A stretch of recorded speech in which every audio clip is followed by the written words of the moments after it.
Friends, ಸಾಮಾನ್ಯವಾಗಿ ನಾವು ಗೋಧಿ ಹಿಟ್ಟಿನಲ್ಲಿ ಶಾವಿಗೆಯನ್ನು ತಯಾರು ಮಾಡಿದ್ದನ್ನು ನೋಡಿರ್ತೀವಿ ಮತ್ತು ಅದನ್ನೇ ಬಳಸ್ತಾ ಇರ್ತೀವಿ. ಆದರೆ ಇಲ್ಲಿ ದೇವಧಾನ್ಯ ರೈತ ಉತ್ಪಾದಕರ ಕಂಪನಿಯವರು ಒಂದು ವಿಶೇಷವಾದಂಥ ಸಿರಿಧಾನ್ಯಗಳಿಂದ ಶಾವಿಗೆಯನ್ನು ತಯಾರು ಮಾಡಿದ್ದಾರೆ. ಇಲ್ಲಿ ನೋಡ್ಬೋದು, ಇದು ರಾಗಿಯಿಂದ ತಯಾರಾದಂಥ ಶಾವಿಗೆ.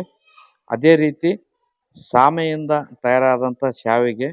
ಈ ರೀತಿ ಸಿರಿಧಾನ್ಯಗಳಿಂದ ತಯಾರಾದಂಥ ಶಾವಿಗೆ ಬಳಸೋದ್ರಿಂದ ಉತ್ತಮ ಪೋಷಕಾಂಶಗಳು ದೊರೆತವೆ ಮತ್ತು ಯಾವುದೇ ಥರದ ಸೈಡ್ ಎಫೆಕ್ಟ್ ಇರೋದಿಲ್ಲ. ಮತ್ತು ಉತ್ತಮ ಆರೋಗ್ಯ, ಜೀರ್ಣಕ್ರಿಯೆ ಚೆನ್ನಾಗಾಗ್ತದೆ. ಆರೋಗ್ಯಕ್ಕೂ ಕೂಡ ತುಂಬ ಒಳ್ಳೆಯದು.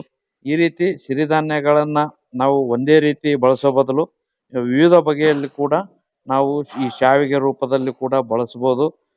ರುಚಿನೂ ಇರ್ತದೆ, ಜೊತೆಗೆ ಉತ್ತಮ ಆರೋಗ್ಯನೂ ಇರ್ತದೆ. ನಿಮಗೂ ಕೂಡ ಈ ವಿಶೇಷವಾದಂಥ ರಾಗಿ ಶಾವಿಗೆ ಮತ್ತು ಸಾಮೆ ಶಾವಿಗೆ ಬೇಕಾದರೆ ನಂಬರನ್ನು ಹಾಕಿರ್ತೀನಿ, ಸಂಪರ್ಕ ಮಾಡಿ ಇದನ್ನು ಪಡಿಬೋದು. ಇದ್ರ ಬೆಲೆ ಬಂದು 70 ರೂಪಾಯಿ ಇದೆ. 250 ಗ್ರಾಮ್ಗೆ 70 ರೂಪಾಯಿ ಇದೆ. ನಿಮಗೂ ಕೂಡ ಬೇಕಾದರೆ ಸಂಪರ್ಕ ಮಾಡಿ. ನಮಸ್ಕಾರ.